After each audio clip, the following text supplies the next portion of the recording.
Hi, it's Steve. Today we'd like to show you how to change the convection fan motor on your range. It's a really easy repair. Let me show you how we do it. Now before we begin this repair, the first thing we'll need to do is to turn off power to the range.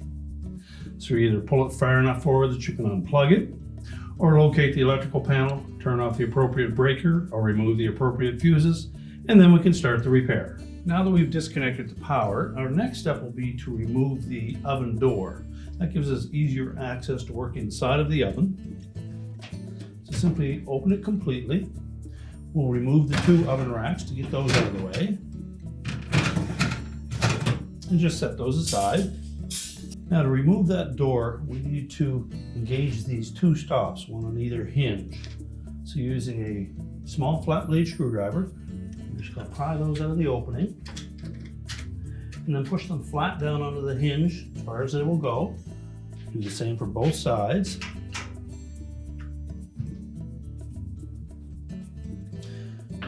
Once those are in position, we'll simply close that door up until it meets those stops. And grasping both sides of the door, tilt it to a closing type position, and then lift it away. And we can just set that aside for now.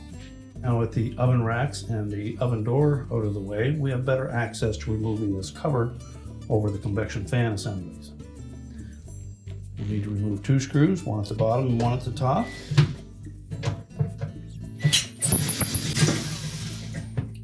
And then we can set that assembly aside.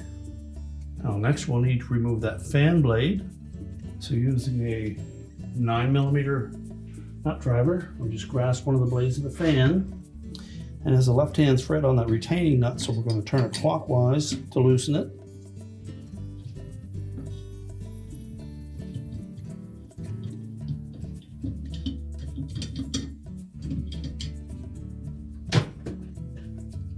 So remove the nut,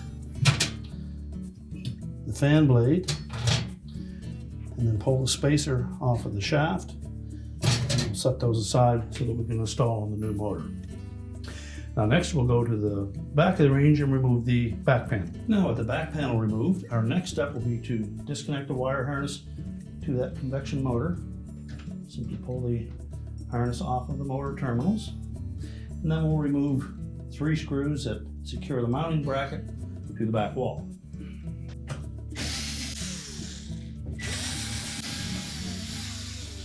And then we'll pull that whole motor assembly out and discard it.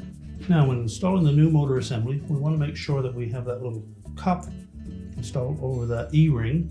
So make sure that's fitted firmly on there. And then we can slide that into the opening and line up the screw holes.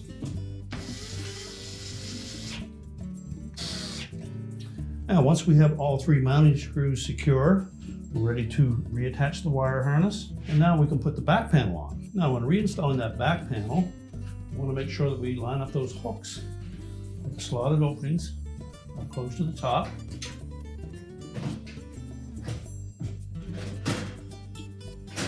With the hooks engaged, you can just let that panel hang there, and then we'll reinstall the mounting screws. Depending on your model, there will either be 5 or 6 screws that we need to attach.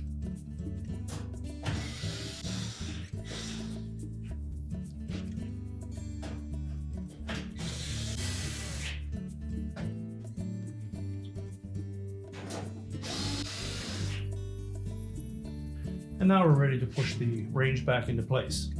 So we'll begin by putting both racks back in.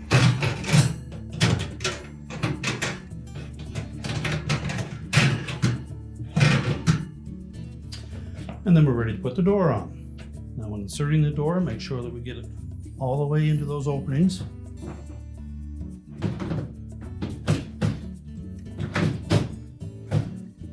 Tilt it up so there's 4 or 5 inches of opening at the top to make sure that we've got it pushed firmly into place. Then lower it, and you should be able to lower it to a flat position. If you can, you simply need to push those stops back up into the openings in the oven liner. Close up the door, make sure it closes all the way, and then finish pushing the range into place. We're now ready to push the range back into place, reconnect the power, and your repair is complete.